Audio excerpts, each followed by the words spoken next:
Welcome back for episode 2 of the Clubhouse. You can either sit back, relax and enjoy the entire programme, or you can use the individual chapters on YouTube to skip to the sections that are most relevant to you. This month we're in Lancashire, where we'll be finding out more about the brilliant work that Bolton Rugby Club are doing to welcome more people to the game. Now, a big talking point in the game at the moment is about reducing the tackle height across the community game from National 1 level and below in the men's game and from Championship and below in the women's game. We find out a bit more in this next video. The vast majority of people who play rugby in England do so at a community level. We want a healthy, thriving game and want to act on evidence to make the game safer without diluting what makes rugby the sport we know and love. Why are we doing this? The RFU's Community Injury Surveillance Study shows that concussion has been the most common injury at all levels of community rugby since 2016, and 60 to 75% of all concussions occur in the tackle, a third to the ball carrier and 2/3 to the tackler. We want to reduce the likelihood of a player sustaining a concussion. The scientific evidence shows us that the most effective way to reduce concussions will be to reduce the height of contact on the ball carrier and the number of occasions where the heads of the ball carrier and the tackler are close to each other. The research also shows that the ball carrier is 3.5 times more likely to sustain a concussion when the tackle occurs above the sternum. The risk of concussion to the tackler in a head-to-head tackle was about 1 tackle in 85. But the risk of concussion in a head-to-knee tackle was half of that, at 1 tackle in 161. In a head-to-hip tackle, much less than half again, at 1 tackle in 491. Head contact with the ball carrier's torso is associated with the lowest risk, just once in 1,125 tackles. For these reasons, we believe that lowering the permitted tackle height through law change will reduce the risk of concussion for both the ball carrier and the tackler. How is tackle height changing? Our aim is simple: to reduce the height of contact on the ball carrier and instances where the head of the ball carrier and the head of the tackler are sharing the same airspace. The science shows that there are different levels of risk associated with tackles starting and finishing in different zones of the body.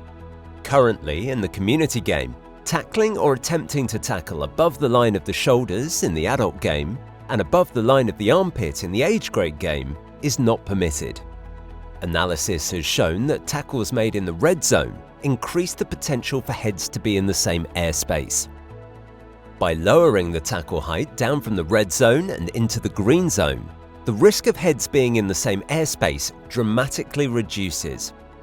There are some amber areas, the hips and knees, where head impacts create increased risk, but analysis has shown us that these risks are still much lower than in the red zone. By reducing the tackle height like this, we have a solution that works across all levels of the age grade and adult community game, while preserving the tackle as an integral part of rugby. What does this mean for players, match officials and coaches? Changes will only impact tackles in open play, as this is where there is greatest risk. That means the line-out, maul, ruck and scrum will all stay the same.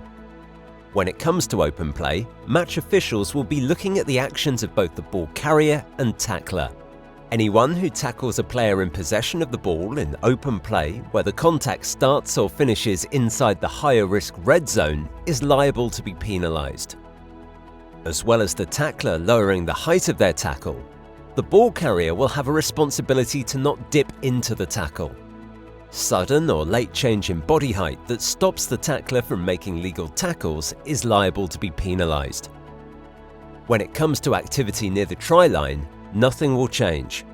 When within 5 meters of the try line, the ball carrier and tackler may safely lower their height as this is low impact. However, if a player is running to score in the corner and dives, a potential tackler will still be required to avoid the high-risk red areas. 2-person tackles are still permitted. A pick and go or pick and drive, which can result in low impact tackles, can occur anywhere on the pitch, and how they are refereed does not need to change. we'll be working with coaches, players and match officials to ensure this is well understood. How will the change to the tackle impact play? The tackle remains the primary method of stopping a ball carrier. Safe techniques will continue to be taught to players from an early age. We are not alone in making these changes. France lowered the tackle height in the community games 3 years ago. They have reported a 63% reduction in head-to-head impacts. It's not just France. New Zealand is lowering the tackle height, and World Rugby, along with other home unions, are considering the change. We want to hear your views on how the changes can be interpreted and applied in law. By drawing on your experience of the game, we will be better placed to make the future of the game safer without losing the spirit that makes it the game we know and love. It's your game. Have your say. As announced in February, the RFU has launched a tackle height consultation, including a series of face-to-face and virtual forums, as well as an online survey to listen to and learn from people across the game. If you would like to provide feedback on the process around the implementation of a lower tackle height in the community game, please do complete the survey before the 22nd of March. So a big thank you to Mark Brocklehurst, Chair of Bolton Rugby, for hosting us today. We're also joined by Dave Livesey, Player Retention Manager for the RFU. And Mark, tell us a bit more about the club and the teams that you have playing here. Yeah, sure. So we're 150 years old last year, so really well established with current challenges like all clubs. We're running 3 adult male teams plus the women's teams, which is just getting off the ground. We have occasional vets, which is bringing some fun back and some of that camaraderie that some of the players are returning. And then the full complement of juniors all the way through from under 6s to colts with girls now separated at under 12s and under 14s. And hoping to get under 16s going into the future. And Dave, absolutely essential this season, obviously getting more players on pitches in the adult game. Tell us a bit more about the work that the RFU is doing to encourage more social players back to the game particularly. Yeah, we noticed after last season, whereas the women's game kind of rebounded quite well from the pandemic and a similar age grade like Matt's just mentioned there, we noticed especially listening to clubs like Bolton RCBs, but also looking at some of the match completion data that the adult male kind of side of the game was about 25-30% down on what we expected to be. So we set up and we released the adult male recovery plan at the start of the season and we're working towards that throughout the season. So that kind of based upon 3 or 4 kind of key work areas. One is deploying of our club and coach developers to specific targeted clubs. So we noticed clubs who've seen a real struggles coming back from the pandemic and not bounced back as well as others. So we kind of deployed our staff to support those. Again, really promoting the game on principle and trying to make the game as flexible as possible. We hear from our players, especially those who kind of play the game for social reasons, that managing work commitments and family commitments is normally the biggest reason to stop playing. So if we're not able to get 15 aside, using game on helps, but also flexible kick-off times. So we've been working closely with our competition organisers to try and embed that within the competition offer. And then we've also set up and delivered the National Player Campaign, which is a Play Together, Stay Together campaign. And that's aimed at 30 plus males, but also those who are transitioning from the age grade as well. And are there any case studies or success stories that maybe you could share that other clubs watching could benefit from? Yeah, definitely. On a national picture, in our RFU leagues, we've seen those bounce back. So we've seen that adult male in the RFU league getting to around 90%, which was our kind of objective. So that's really positive news, and that looks set to continue for the rest of the season. The challenge does come with that merit table. So we're seeing some really good examples of where people involved and clubs involved in merit tables are speaking more often, trying to rearrange kick-off times, using game on, just being a bit more flexible and just making sure that the game takes place. Normally when that happens, it means the game's a bit more friendly, a bit more social, and kind of speaks to what players want as well. But we're seeing clubs similar to Bolton, I think Egremont also, who are doing really well at transitioning their age grade players into adult, really thinking about what they want, doing it in a logical manner, speaking to both the coaches and the players and some of those social players and supporting that transition through. So things like buddy systems, targeting specific games where the opposition might do something similar. I think Egremont have grown a second team on the back of that, having struggled to field a first 15 last season. So all these kind of models of good practice, we're trying to share them on the RFU Twitter channel, but also on the Play Together, Stay Together page as well. And Mark, you've had some success in that age grade transition area, haven't you? Yeah, so cult transition is the holy grail, isn't it? And if we had all the answers, then we'd be running 15 teams.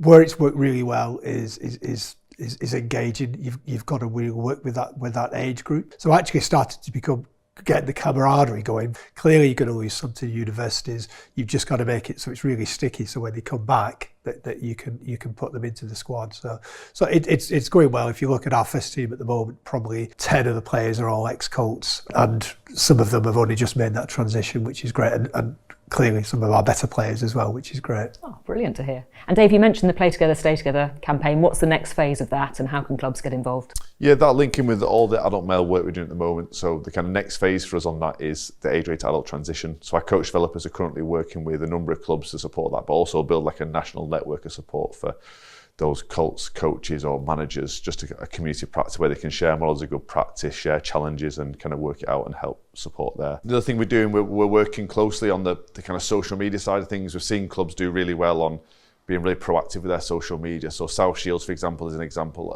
online of where they've built their player numbers just from increasing their social media presence. So we're working with around 50 clubs. We're going to do like a piloted paid media advertisement. So they're going to go out with their own paid media advertisement through Facebook and Instagram.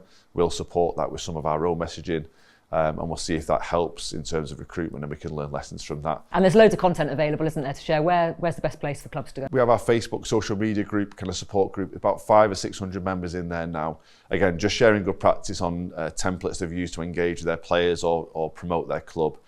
Some how-to guides on some of those paid media, but also setting up different kind of advertisements. So yeah, we try and channel everything through there as well. And there's also lots of resources on the englandrugby.com in the resources page as well.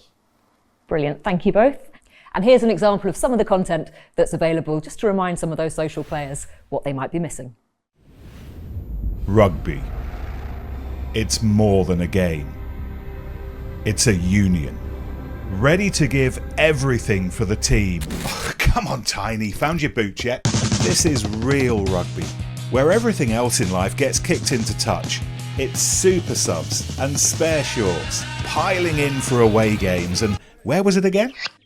It's Jono and it's Tank and it's Spud on the team sheet. It's Wiggy's lucky pants and shirts that must have shrunk. Sure, it's try-saving tackles, fingertip catches, Greg running the perfect line for once. But you're not in it for the glory, because it's friendships that go the distance, being given freedom of the clubhouse, and being there when it really matters. It's being part of a team, more than a team.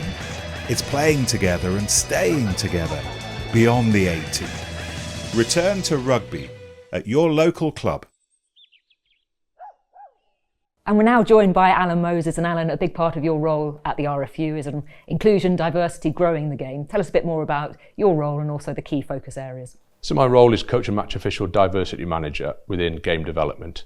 And a key focus is on empowering underrepresented groups to be more represented within coaching and officiating, and also to make the game as inclusive as possible to ensure participation is as great as possible. And Mark, inclusion absolutely central to everything that you're doing here at Bolton Rugby. Tell us a bit more about your approach. It's a rugby for all approach, which means we have to give a flexible offer, whether it's contact, non-contact, walking rugby, and making it available so that anybody who wants to play or even just keep fit has got the opportunity to do it here at Bolton. We've restarted our women and girls team. We're looking to bring in mixed ability, and we're looking to bring in our neighbours from the South Asian Muslim community to try and get them playing into the game. So I think the future looks bright, but there's a lot of work to do on the way. Well, let's take a closer look at some of the areas that you've been developing. Bolton Rugby Club is located within a very urbanised area with a dense population of South Asian Muslims. Very few of those play rugby at Bolton, so we're missing a big trick if we don't engage. So we started working out how we could engage with the community. We were very fortunate to coincide with an RFU campaign called Rugby United, which was targeting 14 to 18-year-olds, Black and South Asian population. So we've been working on that project with our community, going out to the community elders to try and understand why they don't currently play rugby and what can we do to make it easier for them to play rugby. We've started by starting. We had an event which was brilliant. This was to include all of the kids from the local mosque and around the area, where Mark and company put up, bouncy castles and so on, and introduced people to touch rugby and just the game in its principles. So that was really, really successful. We've got one kid that started to play for Bolton now as part of the grassroots level, and he's looking really good and he loves it. The only way we're going to get more kids playing is by starting with a few, where the others actually see their friends, colleagues and so on actually playing and enjoying the sport, and that's where it will become a lot more popular in inverted commas, because it's not something that comes naturally to these kids. They love football and cricket. It's almost like an alien sport, but actually it's such a beautiful sport that with a bit of exposure they will learn to love it. If we're going to be inclusive, then we need to be really inclusive. We found out about mixed ability sport where you have a team made up of people with abilities and disabilities, all playing the same game, all enjoying those RFU core values of enjoyment, etc. And that really is proper inclusion, when you can play together, you can go and have a drink together, and you're proper mates. And when we found out that there was such a thing, we knew that that's what we wanted at Bolton. And so working with IMAS to create a team, so we're at very early stages, we're just going through the engagement part of that, but we're hoping that we have a team by September where we can start playing mixed ability games. Well, the benefits for players are kind of multiple really. So first of all, you've got membership, a sense of belonging, you're part of your local community, you make new friends, there's a huge social element because rugby is a social sport. And for a lot of people, they're doing things that they would never have had the opportunity to do before. So you're opening doors for people by opening the doors to your club. They can come and have fun, to learn something new. If you're scared, I used to be scared first, but you get better, every month get better. Come down and watch the games. Women and girls really didn't feature at Bolton until fairly recently. We used to have a women's team which was really successful, but it kind of it fizzled out. When you look at the population, if you're not going to have women and girls, you've split that into two already, haven't you? So it was essential that we got women and girls going. We asked for a director of women and girls. We were very fortunate to get somebody, which is Adele. So when we introduced it in September, our first session we had 6 girls, 6 women came down, and we had about 22 at our most successful session. So that was, brilliant in this, matter of a couple of months really. So it's been great. The girls started off with 3 or 4 in the under 12s. They train alongside the boys, and now we've got about 12 sort of under 12s, under 14s, and then a couple of under 16s as well. So we've really grown it in quite a short period of time. Club is massively inclusive. It didn't used to be, so it's changed considerably. The board has really welcomed me in and really taken on board some of the things that I'm telling them about in terms of the barriers for women and girls playing rugby. So hugely inclusive, and have allowed us to do so much and come down, use the pitches whenever we want, and just really taken us on board. So it's been good. So Alan, Bolton, absolutely brilliant example there of so many things that can be done, but it might be a bit daunting maybe for some clubs who have smaller volunteer groups. So are there a couple of just simple things that clubs can do right here, right now to be more inclusive, or even more inclusive than they already are? Yeah, absolutely. A key to inclusivity is to be brave and to be curious with what's around you. With Bolton, an example is with the South Asian community, they reached out into the community to find out why individuals weren't attending the club or weren't participating within the sport. And I think that's a real key.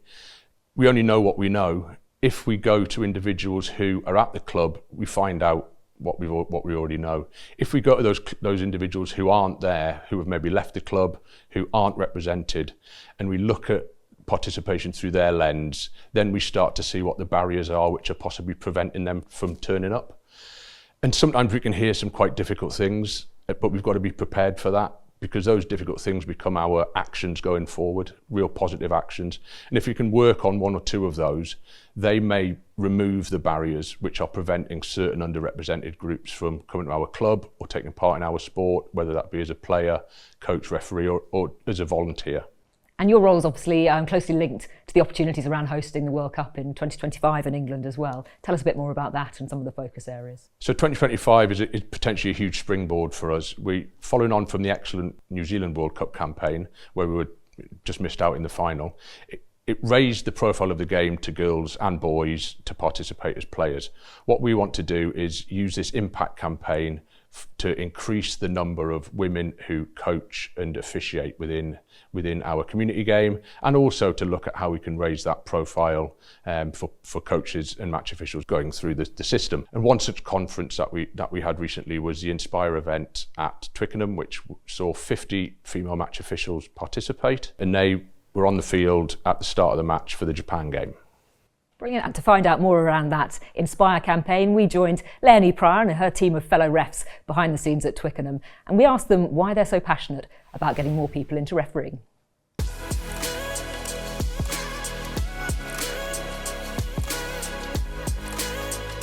So we are at the heart of England rugby at Twickenham for the England-Japan game, where we have got 50 female match officials from across the country, including Scotland, to come and be flag bearers ahead of the game. Each one has got a limited edition whistle from Acme, and then we'll be sitting in the stands and watching the game as well. Absolutely amazing. The energy, seeing so many female refs, is just so great. I've not been on the pitch at Twickenham with 82,000 people in the stands, so I'm really looking forward to that. It's going to be great. Why am I a referee? Because I love rugby. Rugby has given me so much. Everywhere I go, it's like family. Rugby has given me so much as a person, so I want to give it back.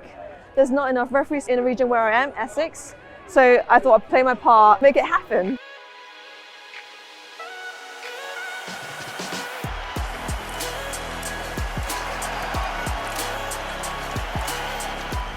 It's definitely been the best decision I've ever made, learning to be a referee. I've grown in confidence. It's really helped me with sort of decision making and communication, and that's helped me professionally as well as personally. I've loved rugby all my life, but just never really got that involved. And getting involved as a match official is one of the best ways to do it. I have found a new lease of life. All of a sudden, I'm meeting people that have the same interests. It's just nice to see women on the pitch. And for me, it's just trying to inspire more girls and more women to get involved and show them it's not a men's sport, it's everyone's sport. Hopefully everyone goes away from today feeling really rewarded for their time in the sport already and empowered to go and inspire the next cohort of female referees. Just do it, blow the whistle and make a difference.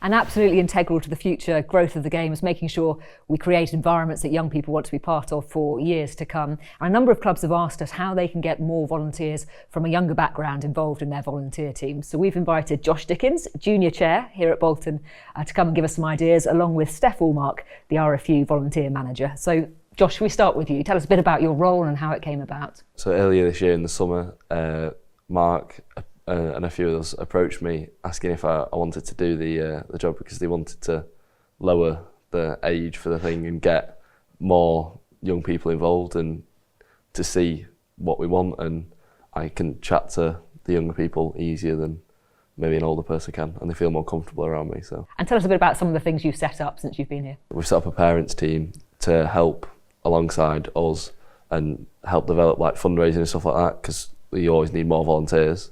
Trying to link the juniors and the seniors to like have the flow through and have everyone involved. And what is the incentive, would you say, to someone of your age to become a volunteer, and how do you sort of structure it around your A-level study? I think the incentive is that it looks great when you want to apply for jobs and stuff like that, and it's a good opportunity to get involved and help people. It's very rewarding hearing feedback from people that when you've helped them do something, or you've developed an idea that they wanted, and fit it around my A-levels with like, so I still train and play, so I do my A-levels come first, and then I do as much as I can for the club. And Mark, how important is it for you as chair of the club to get more young people involved on the board? I think it's crucial if you want to engage with a wide audience, and a lot of that audience is under the age of 18. I think you need to have volunteers, you need to have people who talk and their language and understand what the needs, because it's changing. It's changed massively in the last 10 years. So it's really key that we communicate well, and no better way than actually having Josh and a team of Joshes to tell us, the way that we should be considering things. Prior to Josh joining the board, we would guess or we would say that we would go and do some research, and all we have to do now is just turn to the right and ask Josh. And if Josh doesn't know the answer, because he can't speak for every young person, he's got a job then to go and find out and give us feedback. And that feedback then just cuts out weeks and weeks of kind of guessing games. We did it with food. You know, kids want healthy food, or we tried to give them healthy food. They want the hot dogs, you know, or they want something like that. So you've got to get that balance right, and so it's great having them on board. And how important is that, Josh, to have your voice, youngsters' voice, represented? Well, I think it's really important because the majority of our club is made up of the juniors, and so if we don't listen to them, we don't talk to them, it's not going to work. So I think it's really important. And Steph, what other resources are available to help clubs, CBs, to build the volunteer sort of network and volunteer base, particularly with more young people? So we have a National Youth Council at the RFU, and that's a group of young people aged 18 to 25, and they help to inform the development of the sport. And they actually identified the recruitment of more young volunteers as something that they wanted to focus on last season. So they've pulled together a really comprehensive toolkit which gives clubs and constituent bodies some ideas and practical solutions about how they can engage more young people in the development of their club. So that ranges from recruitment, what motivates young people, through to working practices as well. So where and when are you going to hold your meetings, and perhaps identifying a buddy or a mentor to support. We know that having a diverse volunteer workforce is absolutely vital. It brings in new skills, experiences, and can create wider connections. So we have also produced a Building Your Volunteer Team toolkit, and that's available on the England Rugby website on the volunteering pages. We often talk about players on pitches, but we know without volunteers, games just don't get played. But often it's a very small group of people doing a huge amount of work. So how important is it to build that base, and what kind of things can people be doing? Yeah, it's absolutely vital, and I think sometimes it can be a little bit reactive in terms of volunteer recruitment to membership growth, whereas actually investing a little bit of time up front and being proactive in volunteer recruitment, but also volunteer succession, is really important. So Bolton have already talked about some great ways that they've done it. Another couple of examples would be Otley and also Reading, and we've actually pulled together some short animated case studies which are available on our Club Support YouTube channel for any clubs that are thinking about how they can build their own volunteer team. So definitely worth a look at those as well. And sometimes it's a bit of a myth, isn't it, that to be a rugby volunteer you need to have a lot of rugby knowledge and a huge amount of time. That's not always the case, is it? Absolutely not. There are of course certain roles that you do need that rugby knowledge, but there are plenty of other roles behind the scenes where you don't. Wide range of roles, from social media coordinator to treasurer to fundraiser. So actually being able to bring in skills from your professional life to the rugby club is so valuable. And a great way for clubs to be able to capture that is include something on the membership form or have an expression of interest form. And that just helps clubs to see the wide ranging skill set that they've got within their membership and how much value those professional skills can add to the club. Well, if you are looking to recruit more volunteers, here's a video that you can share on your social media channels.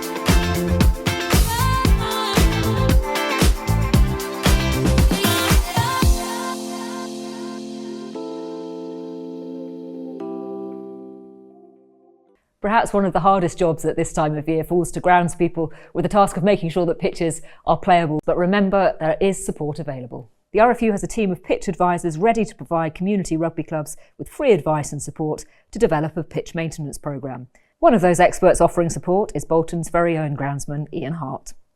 You can find out more about how to speak to a pitch advisor or how to book a visit via our Honda Rugby Grounds Connected page on englandrugby.com.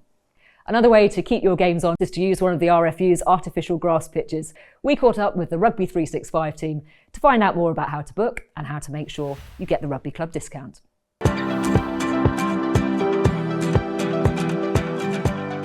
AGPs, artificial grass pitches, are a world-class facility playing surface that we provide They are spread across the country, not in all areas. We have 28 sites, all available and accessible to the local community game. The key thing with artificial grass pitches is that you can play them continually in most weather, back to back, and they don't really suffer from the things that natural turf pitches suffer from. So they're always playable, always available for training and matches in almost all conditions. So ultimately the AGPs belong to the areas and the communities in which they're located. So whilst they're located at a particular club, they are there for all the clubs and all rugby users around the area to enjoy, and the RFU's invested in that so that clubs can make the most of it. So AGPs can be booked through the England Rugby website. They can either be booked for one-off sessions or they can be booked for block bookings. You can access the website and register your account there and check availability there. Their availability will show online, but if you do find that you can't get the slots that you want, then please contact rugby365@rfu.com and we will certainly do our best to try and help you get on there.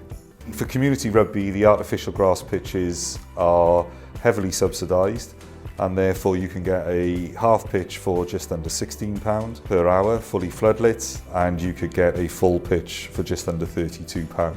Both prices are plus VAT. So don't be put off by the rates that you might see online when you just go onto the booking system. Community rugby is heavily subsidised, and therefore if you contact us we can give you much better rates. Again, rugby365@rfu.com. And to round off the show, here's an example of a grassroots beaut being scored by Keighley RUFC on one of those artificial grass pitches we've just seen.